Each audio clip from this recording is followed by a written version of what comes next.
Good morning, everyone. I'm Megyn Kelly. It's Monday, March 31st, 2025, and this is your AM Update. And if you think you're going to force the President of the United States to fire anybody, you've got another thing coming. Trump administration officials stand united against calls to fire National Security Advisor Mike Waltz for inadvertently adding a reporter to a private group chat. We're on the third Columbia University president, and this one, let's be honest, Maria, is not going to last as well. Columbia University gets a new interim president, Congresswoman Elise Stefanik, casting doubt on the latest's ability to crack down on illegal campus protesting. President Trump warning Russian President Vladimir Putin if Russia is responsible for delaying a Ukraine peace agreement, there will be repercussions. The Iranian regime rejecting calls for direct nuclear negotiations as the Trump administration promises a wave of bombs, not to mention tariffs, if they don't come to the table. The White House Correspondents Association canceling its featured entertainer for the planned annual dinner. What was the deal breaker? All that and more coming up in just a moment on your AM Update. You know how much my family and I love our dogs, right? Focus a lot of attention on Strudwick in particular. These dogs have a great life. They are lucky, but some dogs aren't. And this is why I'm so glad to tell you about Delta Rescue. It's the largest no-kill, care-for-life animal sanctuary in the world. They have rescued thousands of dogs, plus cats and horses too. They provide all the animals with shelter, safety, and most of all, love. And they've been doing it now for more than 45 years. Delta Rescue relies solely on contributions to stay open, and giving can bring tax benefits too. Speak with your estate planner about how you can grow your estate while helping animals in need, and check out the estate planning tab on their website to learn more. We love our Thunder and Strudwick, but with love for other dogs who need care and attention and shelter to find those things too. Visit deltarescue.org today to learn more. That's deltarescue.org. After a week of intense pressure from Democrats and the media, President Trump is standing by National Security Advisor Mike Waltz, despite seemingly inadvertently adding a reporter to a private group chat outlining attack plans on Houthi rebels. Axios reporting Trump insiders saying, quote, President Trump seriously considered firing National Security Advisor Mike Waltz, but cooled down and talked himself out of it, partly to deny his critics the satisfaction. President Trump telling NBC News in an off-camera interview, quote, I don't fire people because of fake news and because of witch hunts. Vice President J.D. Vance on Friday from Greenland also lending support to the team. And now the same American media that covered for the Biden administration after the untimely death and the unnecessary death of 13 brave Americans is really, really interested in forcing the President of the United States to fire someone because of a signal chat, That is not honest behavior from the American media. And if you think you're going to force the President of the United States to fire anybody, you've got another thing coming. President Trump has said it on Monday, on Tuesday, on Wednesday, on Thursday. And I'm the Vice President saying it here on Friday. We are standing behind our entire national security team. Mr. Waltz vacated his congressional seat to take a job with the Trump administration. The special election will be held tomorrow in Florida's 6th district.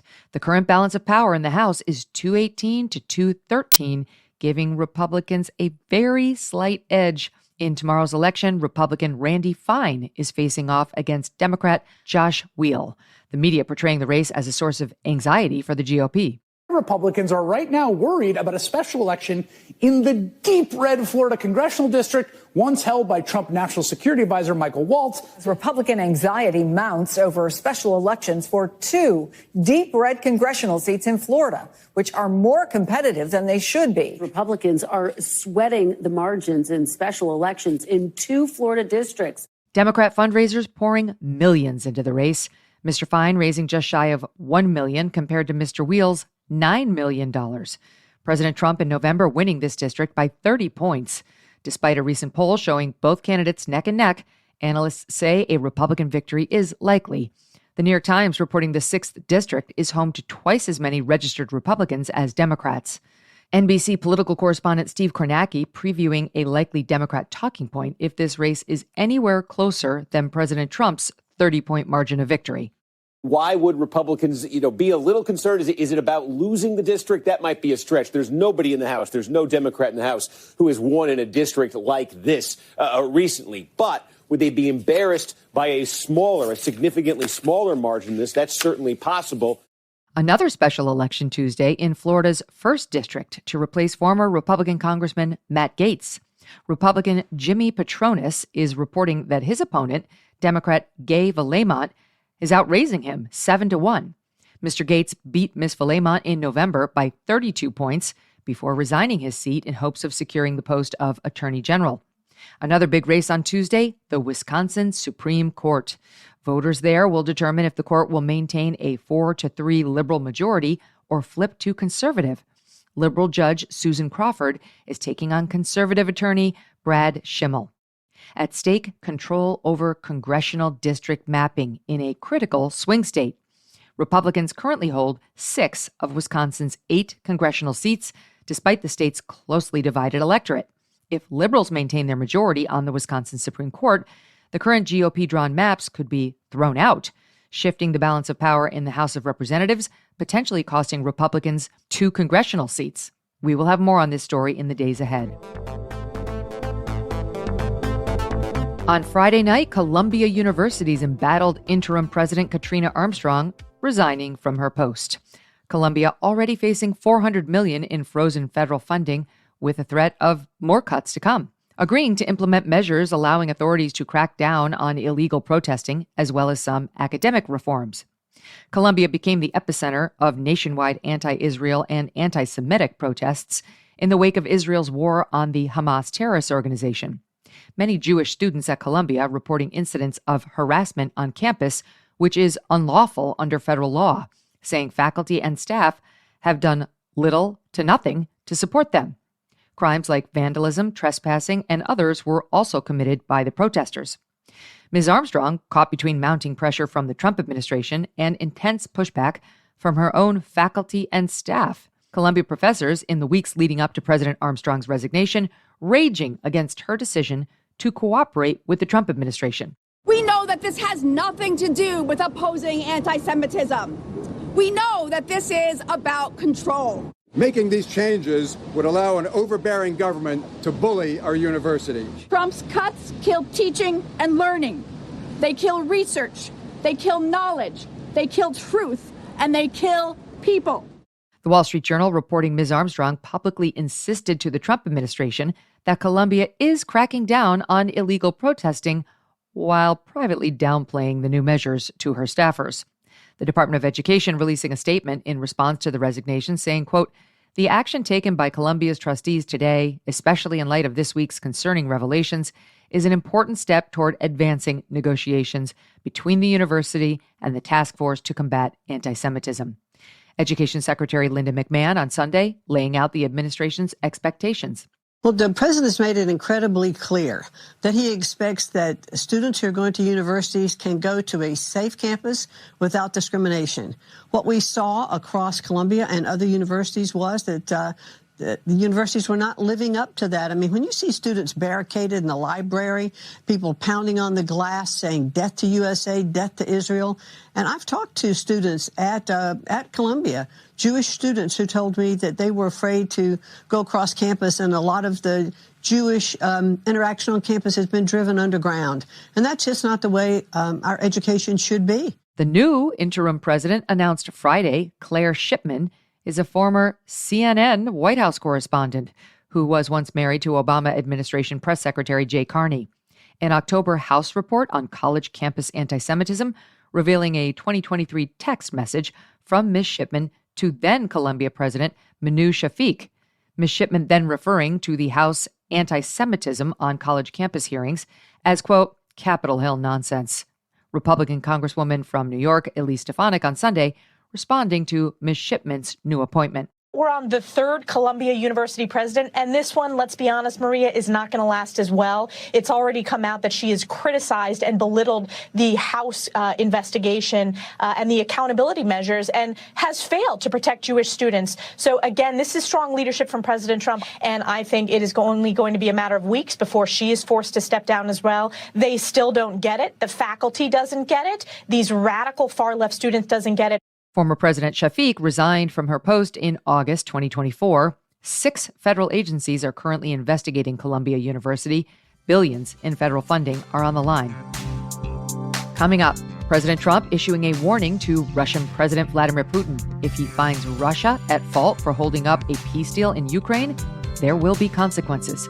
And the White House Correspondents Association pulls the plug on its headliner, what the comedian said that led to the cancellation.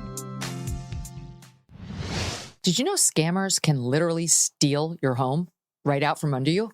The FBI calls it house stealing, and it's a growing real estate scam. Criminals forge your signature on one document, use a fake notary stamp, pay a small fee, and file it with your local recorder's office. So when was the last time you checked your home title? Probably never. And that's exactly what scammers are counting on. So let me tell you about Home Title Lock. Their $1 million triple lock protection keeps your home and equity safe. They can help you do this. Here's what you get: immediate 24/7 monitoring of your property, urgent alerts if there are any changes, and if fraud should happen, their U.S.-based restoration team will spend up to $1 million to fix the fraud and restore your title at no additional cost.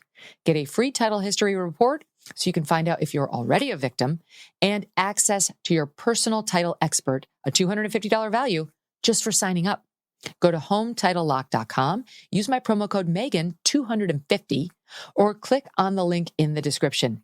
And make sure to check out the $1 million triple lock protection details when you get there. HometitleLock.com, promo code Megyn 250. President Trump issuing a warning to Russian President Vladimir Putin. If he finds Russia at fault for holding up a peace deal in Ukraine, tariffs are coming. President Trump telling NBC News, quote, "I am going to put secondary tariffs on all oil coming out of Russia. If you buy oil from Russia, you cannot do business in the United States." The president's comments spurred by recent televised remarks from President Putin. Mr. Putin suggesting Ukrainian President Volodymyr Zelensky lacks legitimacy to sign a peace deal. President Zelensky last year suspending elections in Ukraine, citing martial law. The Russian leader going on to say the UN could set up a temporary government in Ukraine. Any change in leadership will inevitably delay a lasting ceasefire agreement. Mr. Trump setting a 1-month deadline for getting a full ceasefire deal before punitive measures kick in. Last week, Russia and Ukraine agreeing to a partial ceasefire in the Black Sea and against energy infrastructure. Prior to Mr. Putin's remarks on Friday, President Trump had indicated that negotiations were progressing well in a cabinet meeting. Ukraine wants to see it settled. I think they have to have it settled, and Russia wants to see it settled. Marco's doing a great job, and Steve Witkoff has been incredible. Michael Waltz. We have a great group of people working on it. President Trump telling NBC his anger with Mr. Putin will, quote, dissipate quickly if he does the right thing. The two leaders scheduled to speak again later this week. On Sunday, the Iranian regime rejecting President Trump's offer to begin direct nuclear negotiations with the U.S.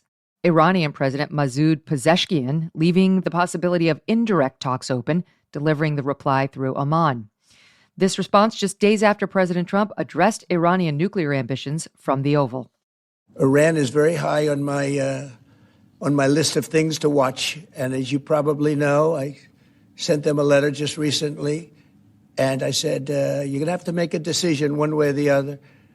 And we're going to either have to talk it out, or very bad things are going to happen to Iran. And I don't want that to happen. My big preference is we work it out with Iran. But if we don't work it out, bad things are going to happen to Iran. President Trump now promising a wave of bombings and additional tariffs targeted at Iran if its leaders do not come to the negotiating table. In 2018, President Trump withdrew from the JCPOA, a nuclear agreement with Iran negotiated under the Obama administration. President Trump calling the deal, quote, a horribly one-sided deal that should never, ever have been made. Instead, President Trump opting for a campaign of, quote, maximum pressure to force Iran to abandon its nuclear ambitions, imposing sanctions on key Iranian industries like banking and oil, designating their military as a foreign terrorist organization, issuing secondary sanctions against countries working with Iran, and isolating the Iranians diplomatically. Iran, though economically weakened, did not return to the table under the first Trump administration or the Biden administration, which aggressively sought to revive the joint agreement. A February UN Atomic Agency report revealing the Iranian regime has enriched enough uranium to manufacture 6 nuclear weapons and now just lacks a delivery system. In response to Trump administration warnings, Iranian leaders firing back with threats of their own. Iran's parliament speaker saying, quote, "If the Americans violate Iran's sovereignty, it will be like a spark in a gunpowder depot, setting the entire region ablaze. In such a scenario, their bases and their allies will not be safe." In 2024, Tehran launching 2 direct missile attacks on Israel, firing hundreds of rockets in both instances. Israel's missile defense systems intercepting the vast majority, limiting the damage. The White House Correspondents Association canceling comedian Amber Ruffin's remarks at its upcoming annual dinner scheduled for April 26th. In a tradition dating back to 2003, the dinner features a comedian roasting the president and the press covering him. Under the first Trump administration, the president declining to attend as the comedians turned what was supposed to be a light roast of the administration into scorched earth, nasty attacks. And I am truly honored to be here, even though all of Hollywood pulled out now that King Joffrey is president and it feels like the Red Wedding in here. We gotta address the elephant that's not in the room. Trump isn't here, if you haven't noticed. He's not here. And I know I would drag him here myself, but it turns out the president of the United States is the one pussy you're not allowed to grab. Ms. Ruffin promising late last week on the Daily Beast podcast that her approach would be no different. I'm not 100% interested in being like, ha, you're here. Look at your stupid head. You're burned. I care, you're kind of a bunch of murderers. I mean, so they were like, you need to be, equal and make sure that that you give it to both sides and blah, blah, blah. I was like, there's no way I'm going to be freaking doing that, dude. And they want that false equivalency that the media does. They want that. It feels great. It makes them feel like human beings. But they shouldn't get to feel that way because they're not. The White House and many Trump supporters recoiling at the remarks. Within 48 hours, the White House Correspondents Association announcing her appearance had been canceled. President Eugene Daniels writing in a statement, quote, "At this consequential moment for journalism, I want to ensure the focus is not on the politics of division, but entirely on awarding our colleagues for their outstanding work and providing scholarship and mentorship to the next generation of journalists." The tone marking a sharp departure from Daniels' enthusiasm during a joint MSNBC appearance in February with Ms. Ruffin, when he proudly announced her selection as the evening's entertainer. You say you have invited President Trump and the First Lady to attend. In his first term, he never did. He didn't. He had 4 shots. 4 shots. He missed them all. Do you hope to see him there? No. White House Deputy Chief of Staff Taylor Budowich responding on X, quote, "It's an indictment on how broken and useless this organization has become.